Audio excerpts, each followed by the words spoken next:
이제부터가 관건입니다. 난 60점대다 손 한번 들어볼까요? 이런 친구들이 이제 스피치에 조금 관심을 갖기 시작해야 되는 친구들입니다.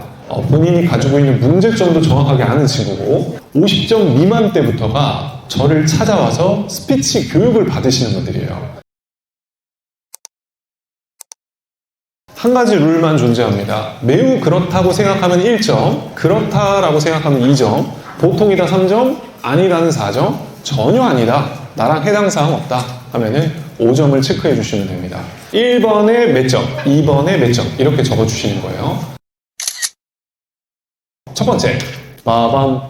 발표를 생각하면 떨리고 긴장이 된다. 자, 매우 그렇다는 1점, 그렇다 2점, 보통 3점, 아니다 4점, 전혀 아니다 5점을 체크해 주시면 됩니다. 두 번째, 빠밤. 발표를 표정이나 시선 처리가 어렵게 느껴진다. 평소에도 이 표정이나 시선 처리가 어렵다고 하는 친구들 많아요. 어떻게 표정을 지어야 될지, 맨날 친구들이 사진만 찍었다 하면 썩소래요 뭐 이렇게 얘기하는 친구들도 있고, 눈이 자꾸 사람을 안 쳐다보고 이상한 데를 쳐다본대요 뭐 이런 분들도 있고, 발표를 해야 할 말이나 단어가 잘 생각이 나질 않는다.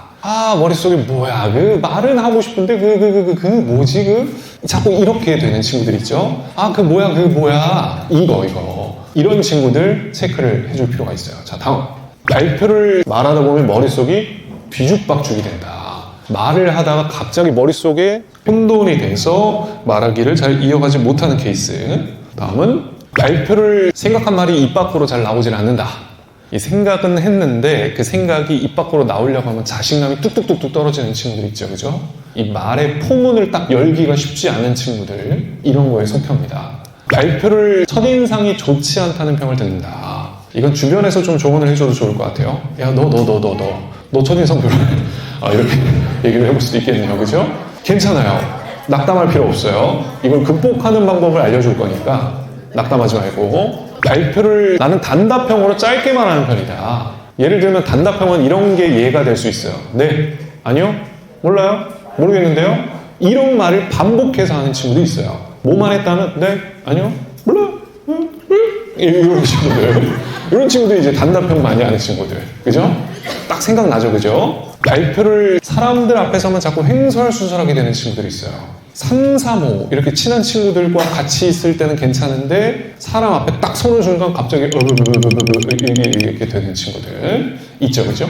발표를 구체적으로 설명하려고 하면 횡설수설하는 친구들, 구체적인 설명이 어려운 친구들 있죠. 예를 들자면 얼마 전에 개봉했었던 영화들, 재밌는 영화들 많더만요. 영화를 보고 왔어. 친구가 물어봤어. 야, 근데 그 영화 무슨 영화야? 말문이 막혀. 근데 뭐지? 그냥 재밌어, 그냥 봐, 그냥. 이렇게 되는 친구들.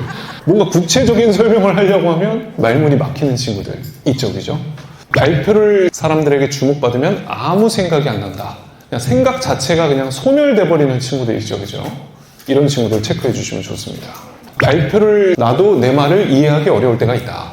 내가 하고도 이게 무슨 말이야 싶은 친구들 있죠. 발표를 말을 시작하면 갑자기 분위기가 쫙 가라앉는다.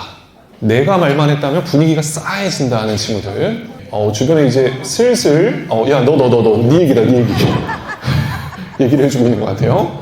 발표를 도리 있게 논리정연하게 말을 하지 못하는 것 같다. 논리가 좀 부족한 것 같다 하는 친구들. 다음, 발표를 말을 하면 주변에서 재차 내용을 묻는다. 이쯤 이제 공개가 되면 슬슬 현타가 오기 시작합니다. 이거 다 내 얘기잖아. 이런 친구들이 있을 거예요, 그죠? 다음, 발표를 발음이 부정확하게 느껴진다. 이 발음 부정확한 친구들 은근히 많아요, 그죠? 발표를 말할 때 상대방의 눈치를 자꾸 본다. 옆에 눈치를 하도 보다 보니까 대화가 끝나고 발표 끝나고 나서는 막 진이 빠진다 하는 친구들도 있어요. 발표를 두서없이 황급하게 말을 끝내는 습관이 있다. 발표를 말끝을 흐리면서 말을 한다. 말끝이 흐려진다라는 거는 말을, 문장을 끝맺지 않는 친구들, 습관적으로 이런 친구들 은근히 많죠, 그죠? 발표를 말하는 도중에 삼천포로 빠질 때가 있다. 갑자기 A를 얘기하다가 B로 휙 빠지는 친구들 있죠, 그죠? 네, 공감하실 겁니다. 자, 이제 마지막. 발표를, 대화를 할 때 할 말이 없다. 근데 실제로 여기 있는 20문항을 저는 모두 다 공감을 했었던 사람으로서 하나 쉬 여기지 않았습니다. 쉽지 않더라고요, 저한테는. 그래서 이거에 대해서 지금 굉장히 낮은 점수를 줬던 친구들도 사실은 낙담할 필요가 전혀 없습니다. 저처럼 변화할 수 있다는 희망을 좀 드리고 싶어요. 10번부터 20번까지를 지금부터 합계를 내주시면 됩니다. 자, 80점 이상은 이제 보이기 시작할 겁니다. 나는 80점 이상이다. 손 한번 들어볼게요. 그렇죠. 80점 이상은 벌써 손을 드는 자세가 달라요. 벌써 나는 자신이 몇 점이세요? 85점. 대단한 친구예요. 옆에 있는 친구는 93점. 오, 눈빛부터가 벌써 예사롭지가 않습니다. 그리고 아까 제가 이렇게 강연을 할 때도 몇몇 친구들의 눈빛을 잊지 못하는 친구들이 있어요. 그런 친구들 중에 하나가 저 친구였어요. 예, 눈이 굉장히 초롱초롱합니다.